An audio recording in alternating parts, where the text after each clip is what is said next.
Thank you for joining at 8 o'clock. We'll continue our discussion on thrust. So yesterday we started looking at some of the basic functionalities of thrust, which is a library meant for programmer productivity as well as performance, where by taking advantage of some of the C++ concepts such as operator overloading and templates, we are able to seamlessly perform operations across CPU and GPU without worrying about, let's say, the data transfer, etc. So we looked at some of the basics like how array index operator, etc. Gets accessed. So that was more like a toy example, which you will most probably not do in a general setting, because we would like the operations to be aggregate operations, parallel operations across multiple elements. So let's look at those operations today. So again, I have some include headers which are essentially required for performing certain operations onto thrust. It would be nice if thrust would have added all of these into the same file, or at least all these headers could be added as some other file. But anyway, you will have to include all of these for performing these different operations. Inside main, I have one thing to, so we have multiple steps to do. One of the first steps is that I want to initialize a device vector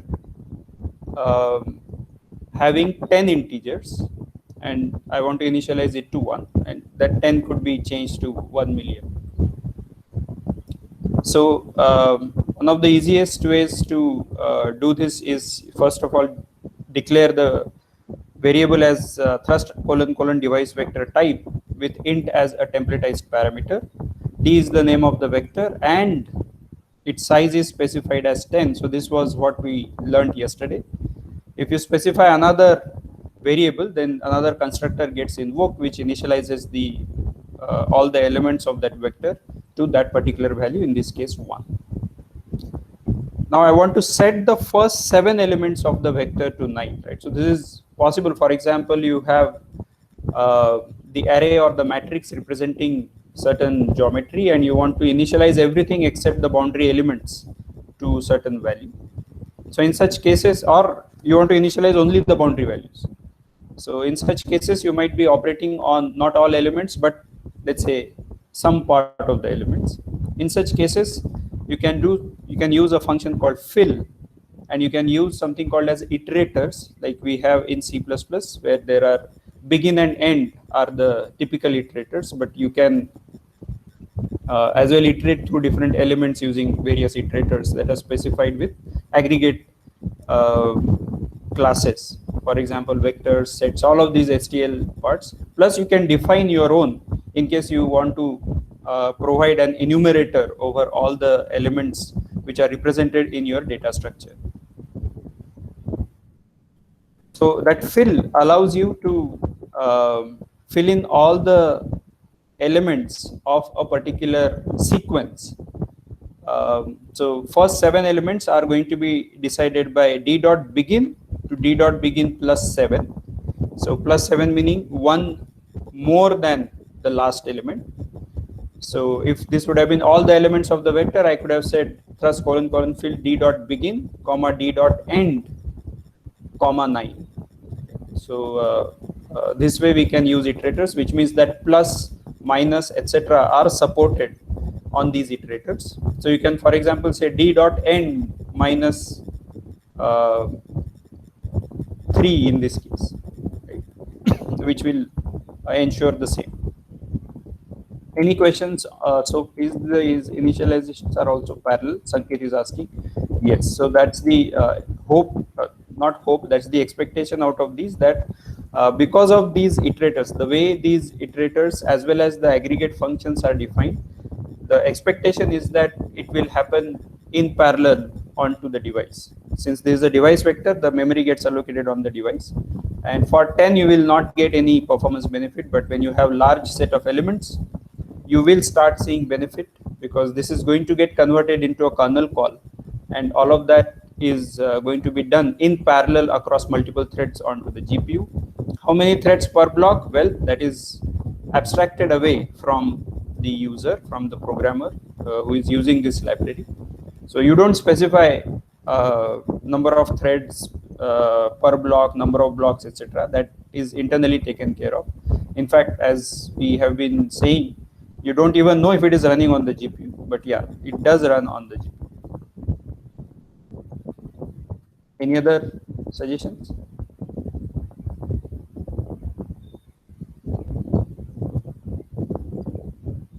All right. The next part that I want, this is just an example to showcase different functionalities of Thrust, and I hope you find some of these useful in your post projects. So let's say now I want to initialize a host vector from the first 5 elements of D. Right? So as soon as I'm talking about the first 5 elements, we should be talking about, let's say, D dot begin to D dot begin plus 5. Right? So that is one way in which I can do. So that is what I am going to specify as the range of elements for initialization. So note that there are 2 arguments here, and we also had 2 arguments for initialization of D, but the types are different. These are not, let's say, integer and integer. Whereas in this case, these are going to be iterators, which, I mean, a more elaborate type is thrust : device vector of int : iterator, right? So that is going to be the type of the 2 arguments here to H. The rest of it remains the same. I am defining H as the host vector of integers. So this creates CUDA mallocs memory for H. For H meaning inside H there will be a pointer which is going to get CUDA malloc, and then there is going to be a CUDA memcopy from D to H. Then I'm going to set the elements of H to, let's say, 0, 1, 2, 3, 4, right? Because there are 4 elements here. Sorry, 5 elements here. So that I can do using something called as a sequence. So sequence is again a function which allows you to initialize certain vector using starting from 0, and that might turn out to be a very useful functionality sometimes depending upon your applications, or sometimes you just want to initialize it to random numbers or some initial data which fits this purpose, right? Sometimes these could be IDs of certain elements. So that can also be done using sequence function. Now I want to copy all of H back to the beginning of D, right? Which means that essentially H dot begin to H dot end, which are 5 elements, these are going to get copied to D. So well, that one of the ways in which that can be done is D equal to H. That is one way. But if you are specific about a certain range of elements, then you can do something like copy H dot begin to H dot end. These are the starting address and the ending address. Again, these are iterators. Think about iterators as pointers. So you are giving the starting pointer and the ending pointer. I mean, ending pointer meaning the last element plus 1.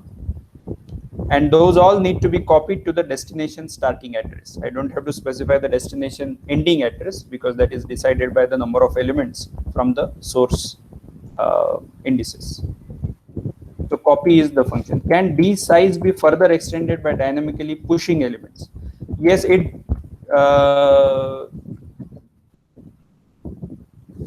does allow. Okay, is pushback supported? Yeah, I don't remember if pushback is supported like we have in STL. It's likely that it might be supported, but I'm not sure. I think I need to check that. So yeah, but there are ways in which you can resize the vector. For example, if you say that it is X number of elements and you resize to X plus 5, it will increase it to X plus 5. If required, it will copy the elements, otherwise it will just try to extend it. So there is a way to extend the arrays. Just that internally, whether it can extend the memory area beyond the allocated area. For example, in C we have this realloc function. which tries to extend the area if it is free beyond whatever has been malloc. I don't know if such a CUDA realloc exists, but if that is not possible, then you can CUDA malloc another area, copy the elements, and then another area is going to be longer. So that is how it gets done, even in realloc if the memory is not available. So in a similar manner, these device vectors as well as host vectors can be extended in size. That is not a problem. Piyush is asking like D of I plus plus. No. This will not work. I mean, this will not work even in STL. So if you have let's say file length array and you run a loop to add D of I plus plus equal to new element. So beyond 5 elements, it is going to create a problem. Which means that it is likely to seg fault because you have allocated space only for that. Only when you do a pushback, then it checks for additional memory and so on. Yeah, pushback will be needed. Yes. So if you are doing, I am not sure if pushback is supported. Maybe it is supported. I'm not sure. That needs to be checked. Sir, I have a question. Yeah, Aditya, go ahead. Sir, yesterday when you were talking about, when you were doing like, let's say you were assigning elements to the device vector, E0 something, B1 something. So you said that yesterday what happens was that takes a lot of time to execute because you have to do a CUDA mem copy. Internally it does a CUDA mem copy and then it performs the assignment. Right. Sir, over here in fill also you are doing it on the CPU main function. So does the fill function ensures that it is happening on the GPU or it's like the same performance penalty is here also? For which of these functions you are talking about? For the fill function you're saying d.begin and d.begin plus 7. So here also we are trying to, let's say, assign value 9 to all the vectors, all the elements from d.begin to d.begin plus 7. So we are doing it in the main function here. Oh yeah. So, here is the CUDA mem copy involved, the penalty involved. So here it will not be CUDA mem copy. Here the device vector is already available. So think about all these functions as which are happening on the GPU as kernel calls, where you are passing in some way the information that I want to start from 0 to 7, and I'm providing some initialization parameter. So the kernel call is going to be made with, let's say, 7 threads, and those 7 threads are going to initialize each of those elements to some value 9. So this fill is going to invoke the kernel with typically those many number of threads, but not necessarily. Sometimes if the value is too large, then it might assign multiple elements to the same thread. So that is totally internal to how thrust works, and there are different ways in which there are different, let's say, limits at which thrust decides to use single thread block, multiple thread blocks, multiple elements per thread, etc. So this is completely happening on the GPU. Does that seem reasonable? So you can decide, you can write a code which gives you these two iterators. So these iterators are going to be on the host, but internally they are going to be pointing to certain memory locations. Right? That management of that memory is going to be done by the implementation of device vector. I don't know if that answers. That means the kernel call and everything is abstracted. Yes. Is happening, it is abstract. Yes, that is correct. That is correct. So Piyush is asking, how can we append one device vector to other if dynamic pushing not allowed? No, so dynamic pushing, I didn't say that dynamic pushing is not allowed, but yeah, I need to check that whether it's allowed or not. But in any case, we do have the flexibility of, let's say I want to do D3 equal to D1 plus D2.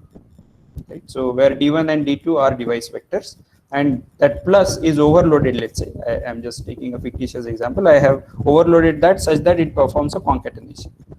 Now this is possible to be done by making sure that for D3 I allocate enough memory such that D1 and D2 sizes fit into that. So d1 size, d2 size, and then I copy the elements to that. So that is possible to be done. It's just that you will have to do CUDA malloc appropriate. So as long as you know the sizes required, you'll be able to do the CUDA malloc and allocate them. So that is not a problem. Parth is asking, could you explain what would it work for pointer arrays? Okay, so if you have pointers, let's say instead of integers, if you have pointers, then there is no work getting done with respect to what those elements are, in the sense that if those pointers are pointing to, let's say, CPU memory, those will continue pointing to CPU memory, even if you have copied those to the GPU. So it is going to be programmer's responsibility to do a deep copy in that sense. So, but by default, it is going to be a shallow copy, which means that all the pointers are continuing to point to CPU memories, and you have to make sure that those are now getting changed to point to appropriate associated device memory. So shallow copying is what is going to get done by default. We will have to do the deep copy. Any other suggestions here? So I'll just explain a little bit about Parth's question. So let's say that you have a structure, right? Let's say that you have a linked list, right? So that linked list has structure, which is, node, which is corresponding to, which has a structure associated, which has some data fields, and then one field is going to be probably some pointer pointing to the next element, right? So this was our linked list when we copied it from CPU to GPU. If I want to copy this directly, you can possibly make use of that, okay, node 1, node 2, node 3, all of these, and I can create such similar nodes onto the GPU, and then I copy, let's say, GPU node 1 equal to GPU node, GPU node 1 equal to node 1, GPU node 2 equal to node 2, and so on. So I can possibly do that. However, those pointers are also again fields which are going to be continuing, their values are going to be the same. And therefore, the address which is stored in those pointers is for next element is going to be the CPU pointer, CPU memory pointer. So if I try to access a linked list onto the GPU after copying it in this way, I'll likely get a seg fault, which means that because I'm accessing some memory from trying to access some memory which has the address of the CPU. Of course, I'll access it on the GPU, but that memory is likely to be invalid or not allocated. So this is called as shallow copy. I don't look at whether there are pointers, etc. I just copy those. If those are values like data elements, etc., floating point values, integer values, that is okay. That is a shallow copying is sufficient for them. When you have pointers, you need to make sure that the pointer here gets converted into another pointer here, and so on. So that is what is deep copying. Jeeva Keshav is, yeah, Venkat. Sir, sorry, I'll ask after you. Sure. Jeeva Keshav is asking, will the CPU throw an error if size of H is larger than D in the last copy? Last copy is, well, unlikely that it will give an error in this case, because these are likely to be, in most cases, variables whose values are unlikely to be identifiable by the compiler. So, in fact, these d.begin, etc., are going to be iterators. Internally, they are going to be pointers, and this size is going to be stored as a separate element inside this structure for D and H. So it's very, very unlikely that compiler will, it's possible, but then you will have to have the compiler which understands the semantics of this fields, which is unlikely to be done. So with a good chance, you will not get any error. It's compile time error. You will get directly the runtime. Yeah, Venkat, go ahead. Yeah, sir, in the case of thrust, like if I'm doing thrust device vector int, instead of int, like we create vector of vectors in CPP, right? So here, can I do a device vector inside the, yeah, right. Yeah, I think we had this discussion last year. I'm not able to recall what was the point.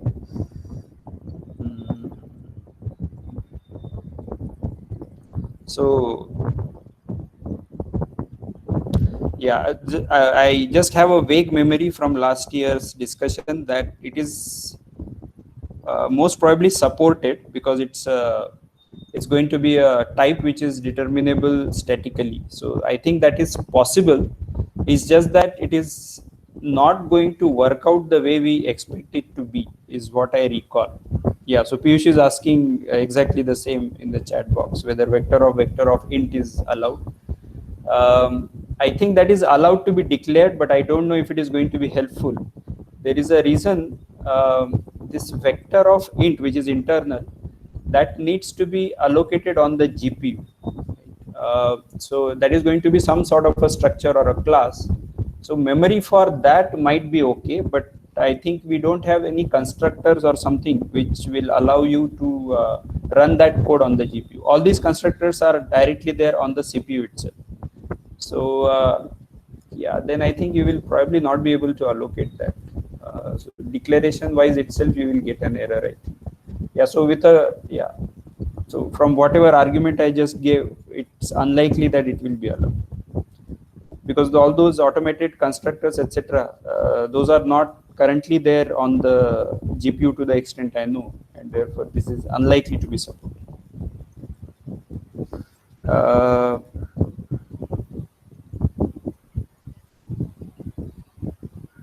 So Venkat is asking device vector or device vector of int. Unlikely, in my opinion, it is unlikely to be allowed.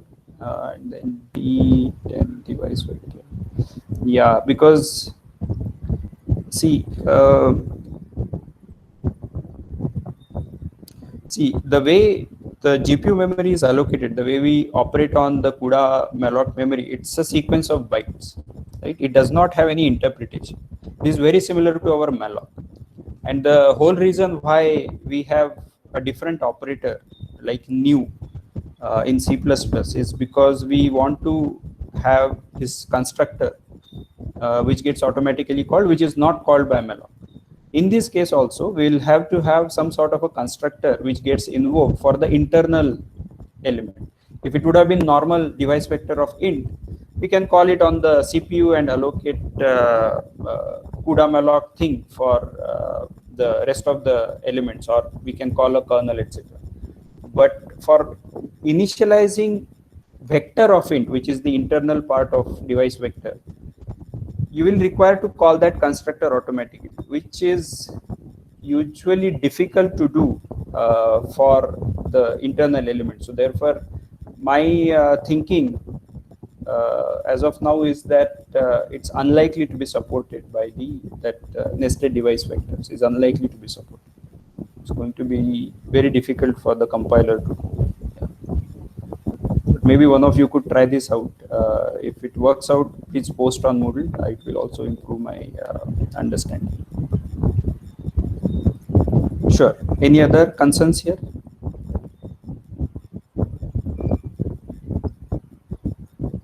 All right. In fact, so that tells us that most of the aggregates, I mean, not necessarily device vector of device vector, but even device vector of any other things, apart from the primitive types or even structures, for example, which require some sort of automated construction, that is unlikely to get supported. So structures are okay, but let's say if I want to have sets of some type, in this case device vector or vector, etc., that is going to be unlikely to be supported, is what I think. All right, so we'll move ahead from here. Yeah, probably one or two last operations that we can do is, well, I can do a printing.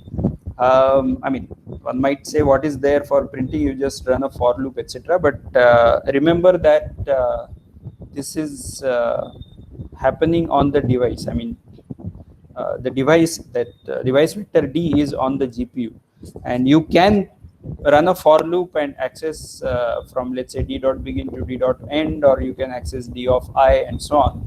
But there is a very interesting way. As soon as you convert it into some iterative form, you might be able to use slightly different syntax to get this copied to the std cout. And one of the interesting ways, I mean, it's just that you just need some sort of an O stream, and that O stream, I mean, the output stream could be a cout, it could be a file stream, it could be a string stream, or it could be a custom stream which you have designed for your own purpose.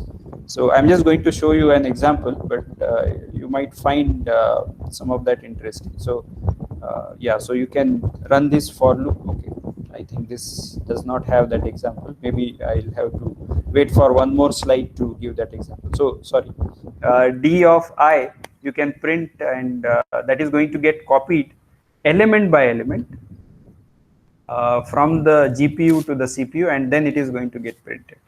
Right. So this is going to be costly, but I think we should have a better mechanism to do this. Maybe on the next slide I have it.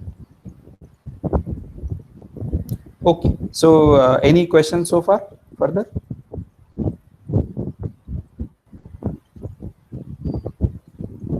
All right, so let's look at some small details. For example, let's say that I am initializing some host vector of size 1024 and device vectors of an unknown size. Right? So this may not have any CUDA malloc memory at the time of allocation. If I do dnums equal to hnums, then it's going to do a CUDA malloc as well as memcopy. Right? So although I have mentioned only CUDA memcopy, definitely CUDA memcopy is involved, but there will be a CUDA malloc also based on the hnums.size. I can initialize let's say a second dnum2 using the iterator, so that is what we have seen, and I can do hnums equal to dnum2. Now this size in this case might turn out to be different. In this case it was the same, but if it is different, then array resizing can happen automatically, and the previous array will get deallocated also automatically. Right? So there will be a CUDA free onto hnums because it was allocated here, and now that is getting overwritten by this. Again, if it so happens that it I don't know if this gets done, but likely that this will get done by thrust, that if the size of hnums that is allocated is enough to hold all of the data in dnums2, which is what is going to happen in this particular example, then it will not do a CUDA malloc again. It will just overwrite the memory and it will set the size accordingly. Right? So that is also a small optimization which gets done internally. dnums3, I mean, I can print that, that is fine. And then there is a transform function, which is a very general form which is allowed to change the existing array using existing vector using certain criteria. For example, I can do something like from source to end, right? So dsrc to dend. So this is the starting and the ending of the source, along with dsrc2, along with second source. I want to update and write back to d destination dot begin to whatever d destination dot begin plus whatever are the number of elements which are there in begin plus end, some add function. I want to apply this. So this transform has two different forms. So transform is allowed to, for example, if I want to do c of I equal to a of I plus b of I. So that a of I is going to range, let's say, from 0 to n. B of I can just specify b, and that will go again from 0 to n minus 1. I need to give c, which is going to specify that this is where the destination goes, that is the result of this operation. And what is the operation? That is decided by this add func. What would be this add func?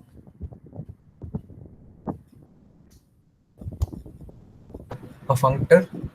Right. So this is going to be a functor which some of you must have used in the sort for the comparison purpose. this is a class or a structure which has the parenthesis operator overloaded. We'll see how to do that soon. But for now, assume that this is some functor which is available with us.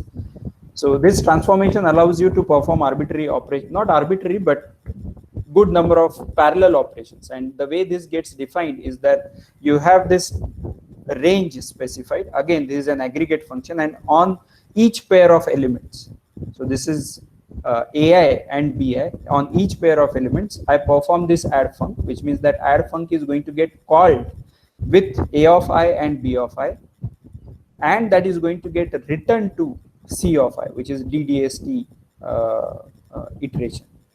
So that all thing is happening in parallel across different threads. So that's the advantage of certain abstractions like transform, which allows you to specify these operations and in a manner such that those can be implemented in parallel if required. You will see that such transformations also exist in STL, although STL does not really want to perform parallel operations, but these turn out to be amenable to parallelization if required. So that was again some small examples. So let's look at, I'm just going to give you a small list of functions which are usually required in our case. For example, you can have a finding of a value.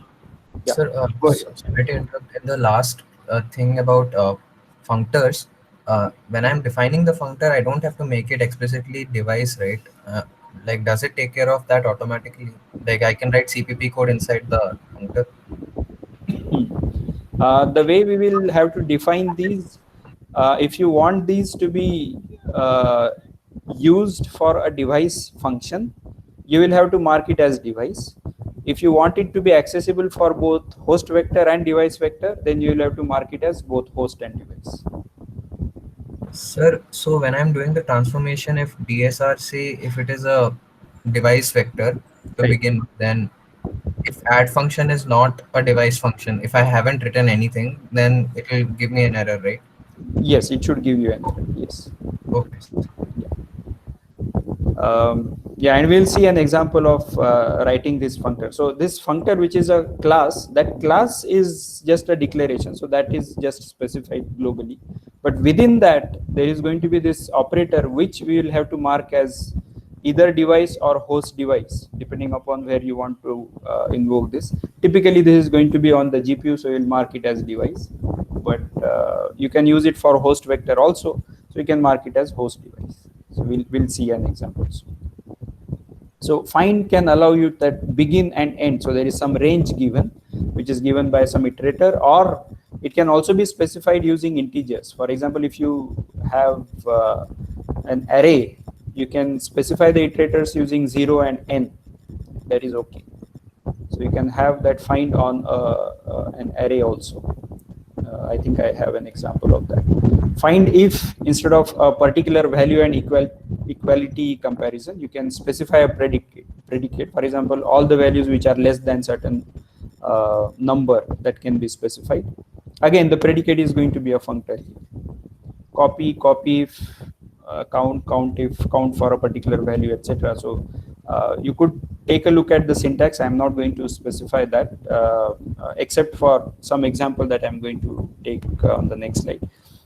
If two aggregates are equal, minimum element in an aggregate, maximum element, etc. Then there are merge, sort, as well as reduce functions which are specified. Merge is you have two sorted sequences and you want to merge to get a larger sequence, so that can be specified. And the comparison operation across these two need not be only for integers or floating point.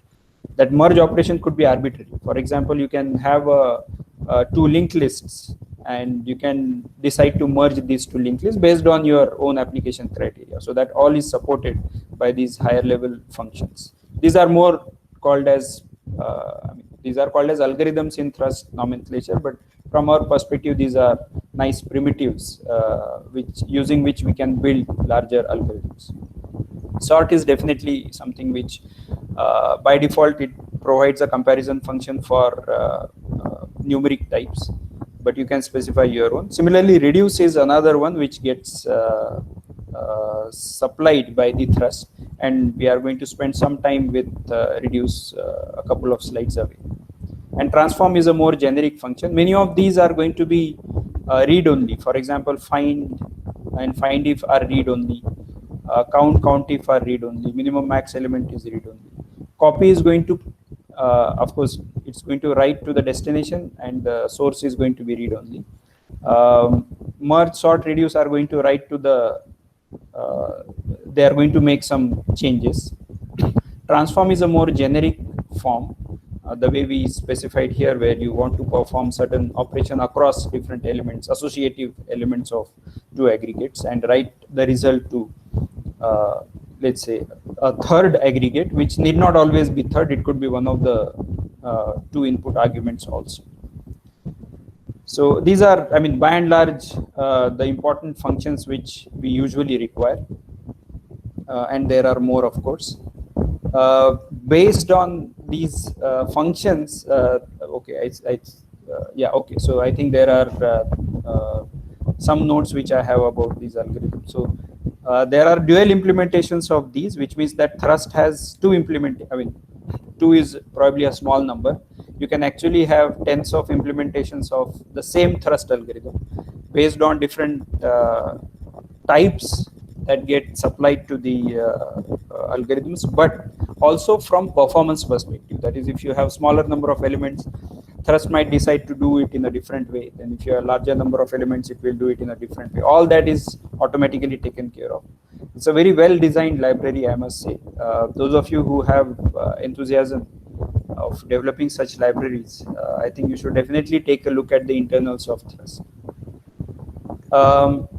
Yeah, some points here is that the iterators should be on the same device, both on the host or both on the GPU, except for copying, where the copy could be across devices, so that is allowed.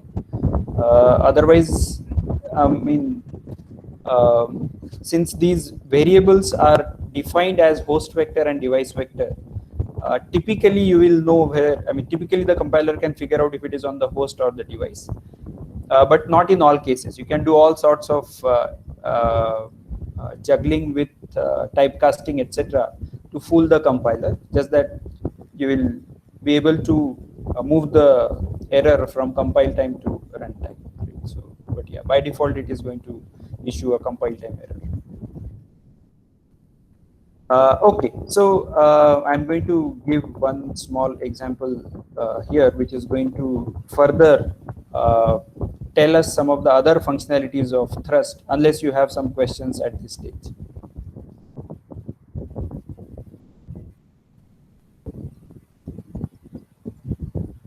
Okay, so let me move ahead. So I want to allocate 3 device vectors with 10 elements. So that is going to be, let's say X, Y, Z. So that is specified like this, right? So that seems to be okay. Now I want to initialize X to 0, 1, 2, 3. So can somebody tell me what function I'll use?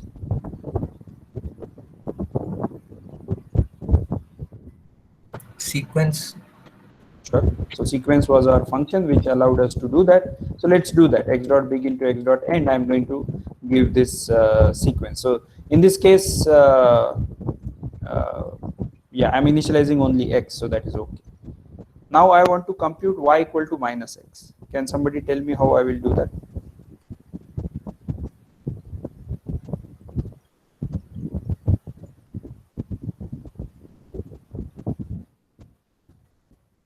Sir, maybe we can write a functor which like takes X dot begin, X dot end, and the functor basically multiplies every element with -1.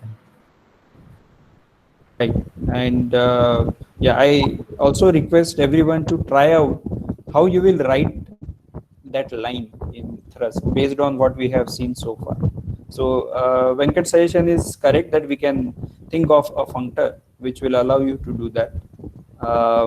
So don't write the functor for now, but that line which is going to compute Y equal to minus X, just try to write that up. So what will be the destination, what will be the source, and how the functor is going to be, etc. Sanket is asking, is there no need to call kernel if we use thrust? Well,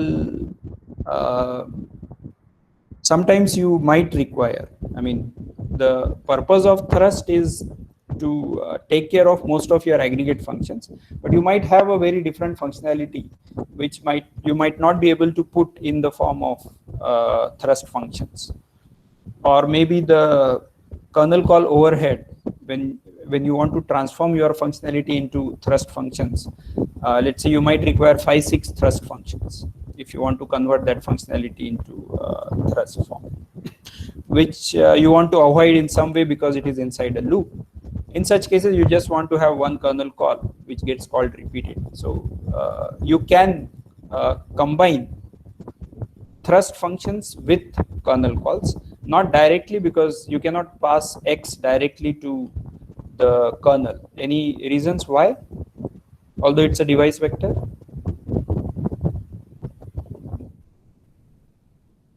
Sir, the type is not supported on kernels. Maybe like this is a library container, right? But I can just give thrust : device vector of int X as a parameter to the kernel. Sir, but like, isn't X a container defined in the on the CPU, which is accessing the GPU separately internally? Right. So there is going to be a shallow copying of X if I pass that parameter.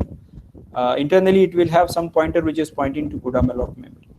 So that is the pointer that I might want to pass to the kernel actually. So all these functions that we are able to do on the device vector, for example, this sequence, etc., those are not supported on the GPU device. So you won't be able to invoke that anyway. But what thrust provides is that you can have some sort of a pointer. So there is a function using which it can return the pointer to the actual CUDA malloc memory that is allocated, which can be passed as a parameter to the kernel. So that is allowed. And but yeah, it can, you need to have proper interface with that, in the sense that you cannot just go modify it and expect that X will get updated if I let's say do some other operations with it, right? So as long as you are just changing the elements, it might be okay. But if you do anything more than that, you want to change the size of the array and so on, so that will not definitely get reflected in the access structure. All right, so any suggestion? Okay, there is another question. We can't call thrust from the kernel. To the extent I know, no. I don't think it is allowed. Yeah. Unfortunately, but yeah, I think it is not allowed. I think there are too many bindings of this C++ which are going to cause it to break on the GPU. So if there would have been some simple functionalities, it might have been allowed, but I think it's a very complicated one. So we cannot use it as a parameter in kernel call either. No, you cannot use X, Y, Z as parameters to the kernel. What you will have to do is that you will have to invoke some function X dot, I think, device ptr or something, using which it will return you the address of the memory location which gets allocated. So that you can pass, similar to what we have been doing with CUDA malloc memory. So that is okay. So that I can then have arbitrary processing. Yeah, Niranjan. Yeah, so I just want to ask, is passing by reference allowed on GPUs? No, passing by reference. I mean, not from host side to the kernel. No, I mean on the same device, I guess. I mean, Yeah, device vector too. As a device pointer for. I mean, if there is a device function, can you have ampersand there? Pass by reference. I have a feeling that it might be allowed. I'm not sure. I haven't tried this, or because in some, because in some functors you do require ampersand. So whether it will be allowed, yeah, maybe it is allowed. I'm not sure. Because if it is allowed, then we can directly pass it as a reference. The device vector as a reference to a kernel, right? I think that might be allowed. No. Not from not from CPU to GPU. That is definitely not allowed. But within the device, I mean, passing. I mean, see, even passing that itself X as a device vector, that is going to be difficult. Difficult meaning, I think, too much dependence on the C++ templates. I'm not sure if that is going to be viable in the GPU code. So therefore, I don't think that will be allowed. Yeah, what you will require is the pointer to the CUDA-malloc memory. So that we have a function for. So that we can use. How to get pointer of X? Sanket is asking. Sorry, Niranjan, does that seem reasonable? Yes, sir, yes. Yeah, okay. So Sanket is asking how to get pointer of X. So pointer of X is just ampersand of X. So that is not a problem. But I think what you are asking is whatever is the memory allocated for these 10 elements that is going to be inside this class or structure of this device vector of int. How do you get that? I think there is a function device underscore PTR or something. I'm not able to recall exactly. So that allows you to get that pointer, which you can pass as a parameter to the kernel, and using that you can modify all the elements of that vector like what we have been doing in the earlier part of the course. Any other concerns here?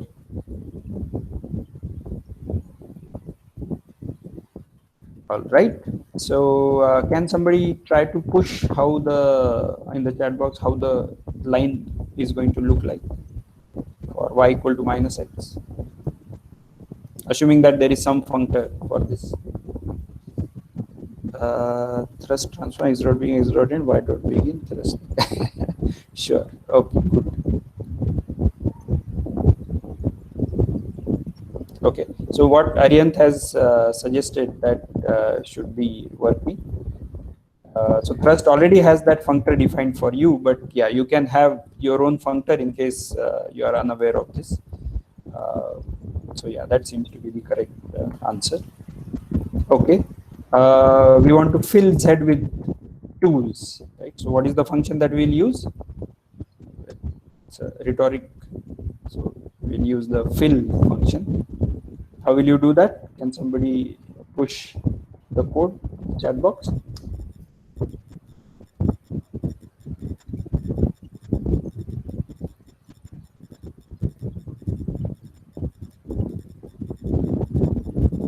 Right, thrust colon fill z dot begin z dot end to 2. Perfect. So yeah, so that seems to be all right. Then I want to compute y equal to x mod 2. This looks like a rapid fire round. Someone?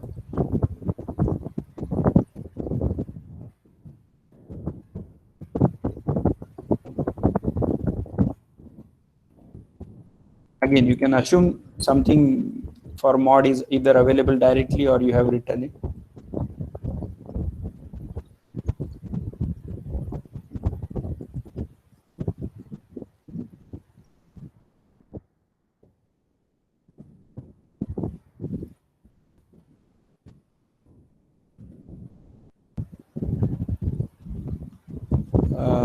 Venkat says transform x dot begin x dot end z dot begin y dot begin z dot begin y dot begin. Sir, I'm trying to apply, like I'm using Z because it is already filled with 2's, right? So, like X. Oh, I see. Right. Yeah, sure. Yeah, correct. Yes, correct. Yeah, in fact, that is the purpose of that previous line. Sure, yeah. Z dot begin to y. Okay. So using x and z, we are writing to y using the functor, let's say fins. Okay. Aditya says transform x begin x end y begin thrust modulus int 2 if it is available. Sure.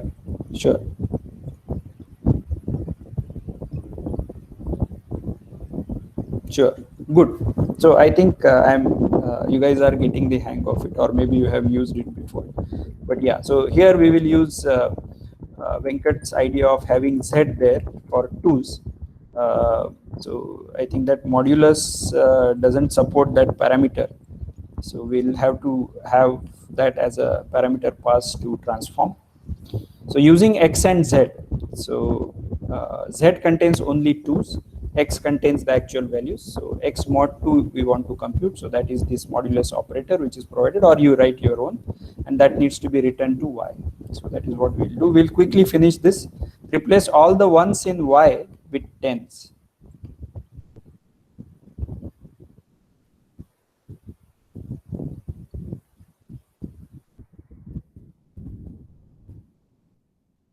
That should.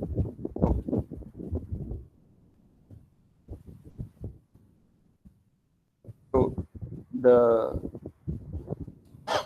y might have certain zeros and certain ones because we did mod 2.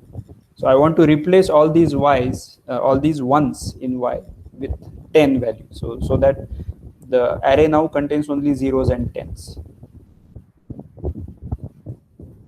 Fill. Okay. Fill y dot begin y dot. No. That.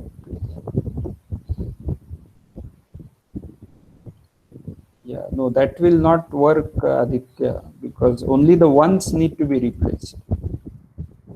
Sir, maybe we can just do the same thing, transform, and the functor will take care of an if condition. We'll just check if it is 1, then replace otherwise. Yeah, so transform is more like a big hammer, which is going to work in many cases, right? So if there is anything complicated, many of these functions you can implement using transform.